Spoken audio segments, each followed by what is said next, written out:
Hello, and welcome to Season 12 of the Meet the Mancunian podcast, Social Impact Stories from Manchester. I'm your host, Deepa Thomas-Sutcliffe, and I'm so glad you're here today. This season, I'll be speaking with people who are driven by passion and guided by purpose, individuals working in different ways to shape Manchester and strengthen our communities. In each conversation, we'll explore what motivates them, what keeps them going, and what impact their work is having across our city.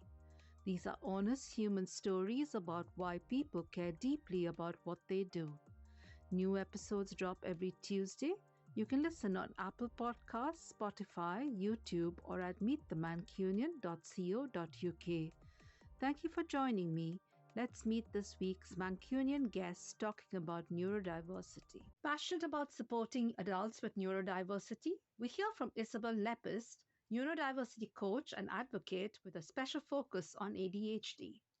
In Isabel's own words, as an impatient ADHD, I'm constantly looking forward. I have very high expectations. I'm high achieving, and I have these goalposts that are constantly moving and I can never reach them. It is very important to what I call stocktake and take stock, to review and reflect and recognize achievements to date. Thank you so much, Isabel, for joining me today. Thank you very much. Lovely to meet you. Lovely to meet you too, and looking forward to hearing more about all your great work. We'll start with just talking about what first sparked your passion for working in the community in Manchester. I'm from Stockport. I've lived here all of my life. I did spend a period of time out in the wilderness where I didn't quite realise how northern I was until I worked in London, worked overseas, and always corporate working life has always been quite southern centric. And when I did come back home, I've always had a desire for more purpose-led ventures to be in my own local community, because we're in very much a virtual world. And that's something that I'm building. My family's from Stockport. Women's networks in the Manchester, Yorkshire, northern areas, northwest is something that I'm working on. Thank you so much, Isabel, for sharing that. And it's great to know that you've reconnected with different networks in both Greater Manchester and Yorkshire. How did your journey with the work that you do today, which is a neurodiversity coach, begin? I'd been in corporate HR environment for over 25 years. It was July 2024 when I came to a fork in the road, and I'd had a diagnosis as well the previous November. It was on that period of reflection where I did quite a bit of research following my diagnosis.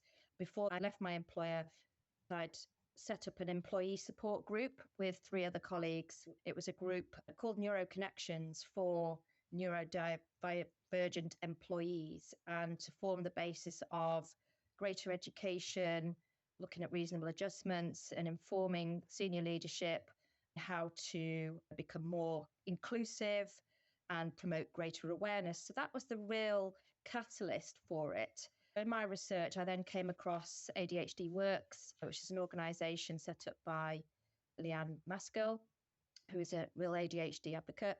And I undertook her training course to become an ADHD coach.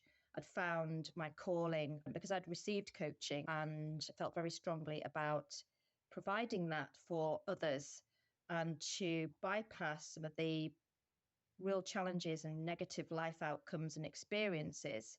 If you can achieve greater balance and improve your life through a course and program that's 12 weeks rather than 40 years plus, then I felt very strongly about that. So I did do that course and then set up At The Millpond. So my analogy there was that you navigate the storm and get to the flat calm of the mill pond. That's how that came about. And to continue the work that I was aiming to do at my previous employer through that organisation as well. So for private individuals or individuals through workplaces, because I have clients who are funded directly by their employers, and also to deliver services to organisations to help create sense of belonging, improve retention and the colleague experience for everybody, and to make it more conducive for neurodivergent individuals to thrive. Thank you so much, Isabel, for both sharing your own journey, but also how you're committed to helping other people navigate what can be quite challenging to have late diagnosis. Can you tell me about when you think about that change that you're trying to make? Often people arrive with me for the discovery call who are fragile, vulnerable, because individuals who are neurodivergent are vulnerable.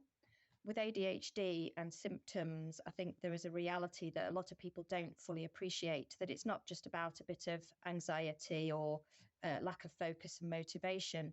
You're talking about serious symptoms, and for some individuals, the impact is very serious and statistically prone to suicide, substance abuse, domestic violence, can be victims of that, loss of employment, being on performance plans, being managed out, depression, all sorts of things, and having their potential hindered and impaired by their symptoms.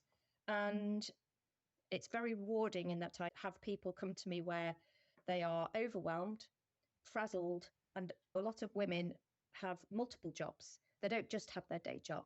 They're estate managers, they run a household, and they may be carers, parents with dependents. And so their roles are heavy, they're overcommitted. And then with the added challenge of neurodivergence, whether it's ADHD, autism, or other things, because they often don't come on their own, is extremely heavy. So it's very rewarding when I have individuals who arrive at a point of being greater balance, because it is dysregulation and imbalance across the board for individuals with ADHD. And if there's autistic traits as well, that can present serious difficulties. So improving relationships at work, helping with communication, interactions, emotional regulation, a concept of time, processing. It's a journey of self-awareness to really become knowledgeable, because we all think I'm self-aware, but it's about a great awareness of one's symptoms and how they show up, and being able to call them out, to be able to get hold of those, and seeing individuals progress and move from a sort of crisis to winning, and then being able to then fulfill their potential. I mean, you can't cure it. You can have ways of managing it. It'll never go away.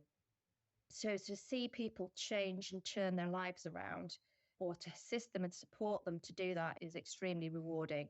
What does success look like for both yourself and the people that you serve? To see from when the person has arrived, stimming, tearing their hair, rubbing their face, stressed out, and wanting to be able to get it all out, and then help them devise strategies to move forward.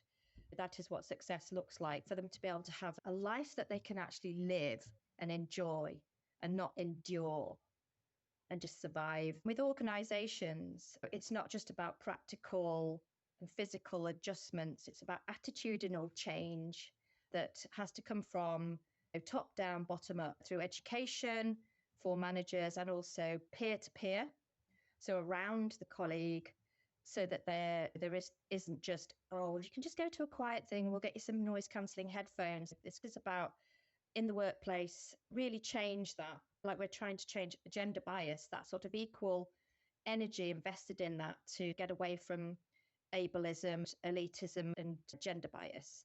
So that's something I feel very strongly about, because I've actually worked in a wide variety of environments where inclusivity has different meanings for different people. It requires concerted effort. Employers like to de-risk. They like things to be straightforward and inexpensive, but it actually can just be through real drive and empathy for lots of low-cost activities, and to drive change and actually improve retention, a sense of belonging, and to actually get the most out of one's colleagues and talent pool. And we're talking a lot of people. It's about 15% of the population. When you think of an organisation of 4,000 employees, there's hundreds of people. And why would you overlook or try and marginalise this group of people when they have tons to offer? So it's about processes, yes. And it's about looking at before you actually get to a process. So what you stand for as an organisation, how accessible or inaccessible you are. Because you can have as inclusive recruitment process as you like, but if you haven't got candidates from a broad sector of society to capture everybody, disabled, non-hearing, partially sighted, ethnic diversity, religious diversity, all of that. That is a real weak point I've found from experience of being a former UK head of resourcing. There has to be a lot of energy put into that as well. And success is where you actually would start to see role models, senior managers, and individuals with mobility who have declared that they've felt safe enough to declare their neurodivergence and go on to actually be upwardly mobile within organisations. Thanks so much for sharing that, Isabel. It's really helpful to both talk about how do you help individuals, but also the work you're doing in organization, which is so important for individuals to then be supported and to thrive and to also realize that they have superpowers as neurodiverse colleagues, that they can actually add a lot of value to organizations if given the right environments. And it's definitely our journey many organizations are trying to take. Is there a story that you might like to share to just help people understand the impact of what you do? This was a lady where their coaching is funded by their employer as part of reasonable adjustments, a young woman, early 30s, struggling at work, struggling with their sense of belonging, ADHD and autistic traits, who was, in order to avoid distress, was cutting herself off from life opportunities because of anxiety. And the anxiety was a direct symptom of unmanaged ADHD symptoms and autistic traits, which were difficult for her to be able to see and put their finger on. A lot of individuals who come to me with coaching have experienced trauma, and often neurodivergent individuals are vulnerable to that. It's often something that one has to be very much aware of. The difficulty was that she was a young woman in her early 30s who was shutting herself off from opportunity, not dating anyone, fearful because of the anxiety she experienced in even going out. She had pets that she was extremely attached to, and these pets required hypercare. And they formed a sort of displacement activity and avoidance from being able to go out, because she would make I need to get back to my pets, and that she couldn't outsource or delegate care for them because it was just too complicated and difficult. So she was shutting down these opportunities, and also she was requiring help and support with how she communicated in the workplace. Because of dysregulation, stuff came out and she didn't intend it to come out the way that it did. And also high emotional dysregulation, rejection sensitive dysphoria. So a very acute, strong pain response to emotion, which would then swamp all ability for rational thinking. And that affected her relationships in work, and also how she was perceived and how she interacted with her peers, and then also how she undertook her work, because she was prone to hyper focus on things that were, oh, that's interesting, because obviously the novelty and the hit that excitement gives you, investing hours on perhaps the wrong sort of thing, which is not uncommon for individuals with ADHD. So it's very much around looking at developing and identifying these challenges, to put our finger on them, and then to help her devise strategies to be able to manage and address, anticipate as well. And by the end of the 12-week program, she was dating, she was enjoying work, feeling a sense of belonging, and a family member would look after her pets when she went out. It makes me quite emotional just thinking about that. That was somebody's life changing through their own determination and hard work, but with support and guidance from me as their coach to get them to that point.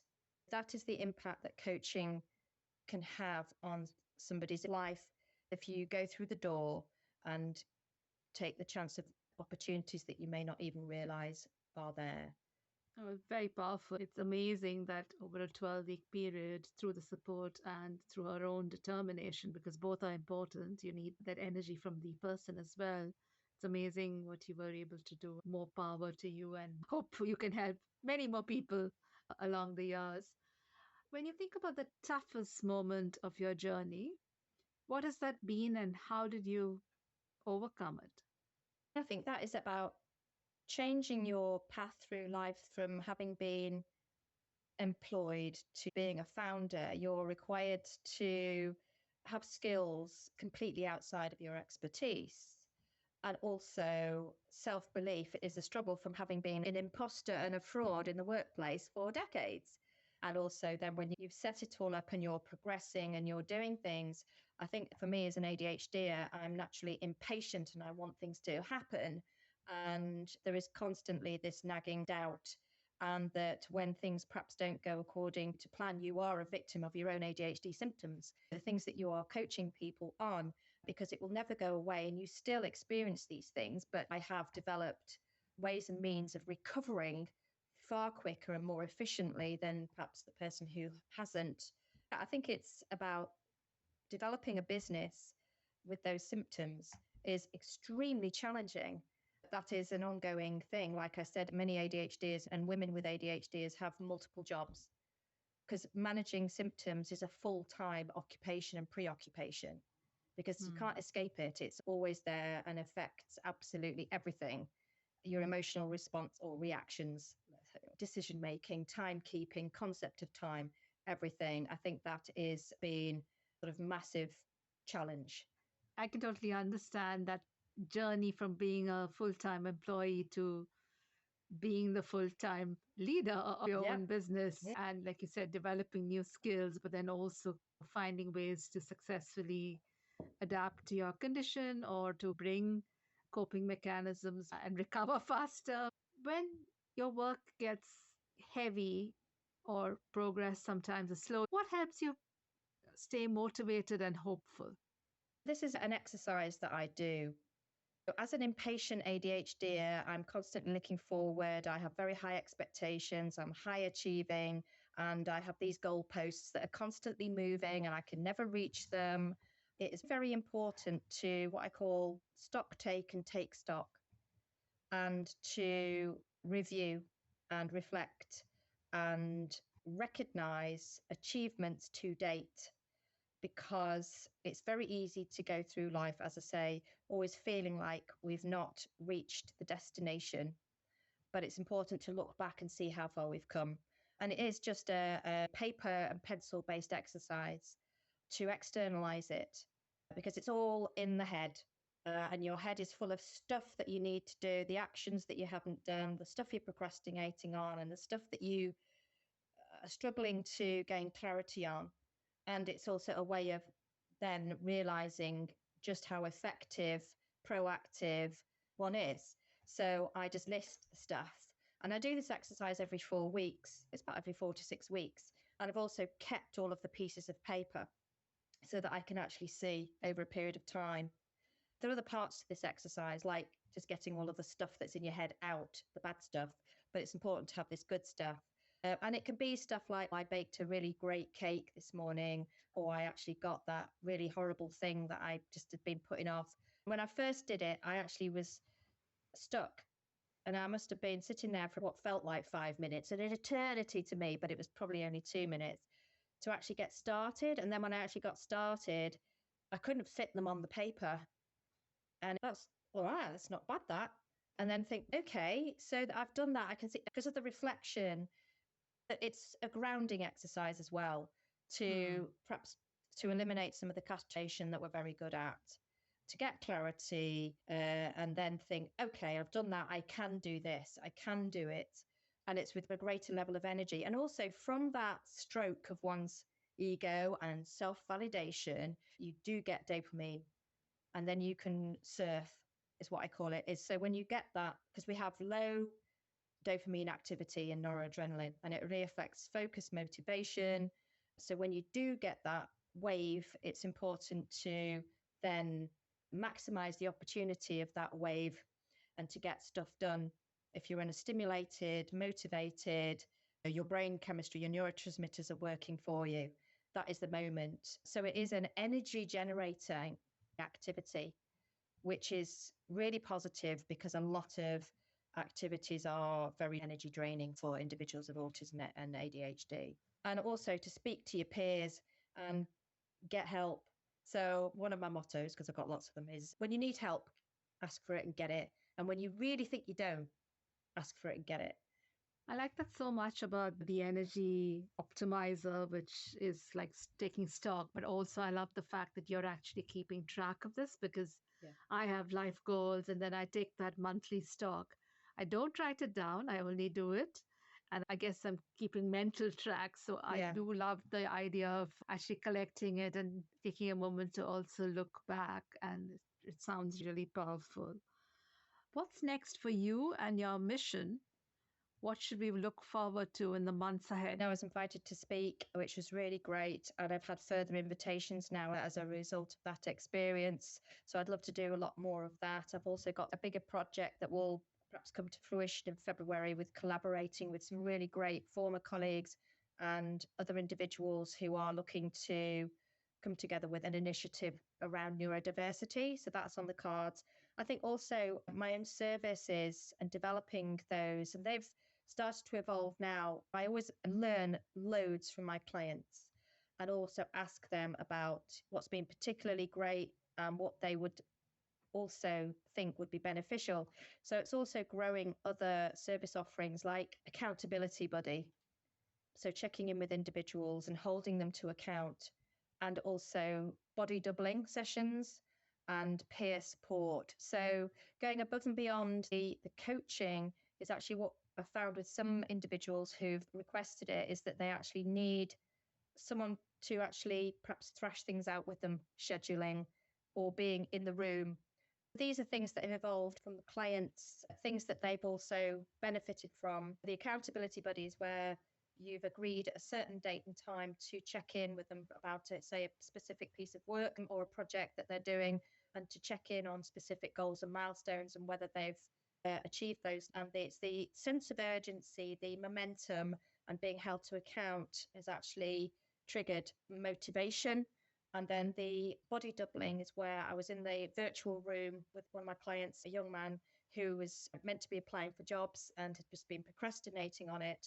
So turning an aspiration into actual action and creating the conditions for the individual to actually do it. So that is something that I'm looking at from now on, in how other services, training and courses can be developed. So I'm quite excited about that. I think it's really interesting that you're taking these ideas from your clients because you're meeting their needs and it helps one client more than one would be Absolutely. interested. I learned loads, and also everybody is so different. And a lot of these people are very creative, very intelligent, and have a broad range of experience. Some of the things that I've learned about people and some of the ways that they've managed things and try things, the tools, apps, all of these things, books, exchanging notes on those sorts of things has been super interesting and very helpful. Thank you. And we look forward to hearing more as your mission evolves. When you think about listeners who really want to help but not sure how to, where can those individuals make a difference in a simple, everyday way? It's a difficult one because no two people are the same. Individuals with ADHD, their symptoms can manifest very differently, but there are some sort of commonalities as well. And I think there's no sort of one thing that you could say to somebody, but I think it's about, if you don't know and don't understand what it means to be neurodivergent, is if somebody does disclose to you, or you're aware that perhaps your company is neurodiverse, is if they're comfortable, is ask them if they're comfortable talking about it. Because you can't assume that, oh, this person's autistic or this person's ADHD. We will dim the lights, we'll switch the music off. You just don't know perhaps what makes them tick compared to the next person. It's curiosity, empathy, understanding, and learning that would go a long way, I think, for that person to feel comfortable and safe. I like that very much about curiosity and empathy and almost creating that sense of psychological safety that the person Yes. feels Yeah. comfortable to be themselves and bring their whole self to work. What's something about your work that you wish more people would understand? Part of the work that I'm aiming to do is about breaking stereotypes and improving understanding and awareness and also the society's attitude to medication and diagnosis. It's interesting that perhaps certain people react in a certain way when other conditions, diabetes or bipolar or epilepsy, are viewed in a very different way. And yes, with ADHD and autism, you can see brain structure is different from brain scans and brain activity. It is different. Neurodevelopment is different. And I've taken it upon myself to undertake courses and research and read academic papers about it, that neurodevelopmental delay and inefficiencies in how neurotransmitters work, in order to get a diagnosis to be impaired across, I think it's 6 areas. So it can be debilitating. Coached individuals who can barely get out of bed and get through the day. And then you have individuals who are hyperachieving and just burning out. And I think it's a health emergency in that you have individuals who are very vulnerable because of their neurodevelopment. But women and girls, and also boys and young men, the pathway to prisons and things like that. It's not about some new thing. It's been around forever. It's just not had the labels. I think it's about society's attitude to it, and also the stereotyping. And it's about those stereotypes and for people to really understand the medical aspect to it. You can recognize people's emotions, but you can't necessarily understand people's intentions, miscommunication, misinterpretation, inability for impulse control, risk-taking behaviors. And I think people need to understand that that's what it can look like in certain individuals, but very different in others. But those risks to people are very real. Some people with their ADHD symptoms are having an extremely difficult time and depend very much on medication and are selective when they take it so that their performance or ability to focus is improved at certain times. And because of the scarcity of that medication, they're having to ration. Thank you for sharing that there's a lot of myths, and not even myths, almost lack of understanding, and awareness is much needed. And we're all definitely, I can speak for myself as somebody who manages people who have neurodiversity and have family members who are neurodiverse, definitely trying to educate myself on how you can be more understanding and supportive, and also find the right help at the right time, because sometimes that's what you need to do. I'm going to move us to signature questions. If Manchester had a superpower, what would it be, and how have you seen that in action? I think what I see in the Greater Manchester, or where I live, the Northwest, is more sort of human connection, a part of a tribe, if you like. Because when I was in London, it was all very individualistic and it was very different. Sitting on the tube with a nose in a book and just very singular. And I think people who come to Manchester say it is different. And I think it is palpable and different, more of a sense of warmth and to one another, friendliness. I see it where people chat, complete strangers. I had this on a train where we were like stuck between Manchester and Stockport, where the train was shut down for 4 or 5 hours. It was this time last year, actually, a bonfire night. And we were had a party in between carriages because we were stuck and trapped. And I just don't think you would get that on a London train. It was a London train, but they were all from Stockport or Manchester. We could almost see the station from where we were trapped, because I think somebody was on the line, and we went to the shop and we bought crisps and thing, and we were sitting in between carriages. We've got everybody's life story and having a bit of a party. And that, I think that's quite unique to Stockport, Manchester people. That sort of cohesion and that sort of human connection that you can make very quickly, because you've all got that sort of common kind of thread. I can definitely see that almost every day. That is so true.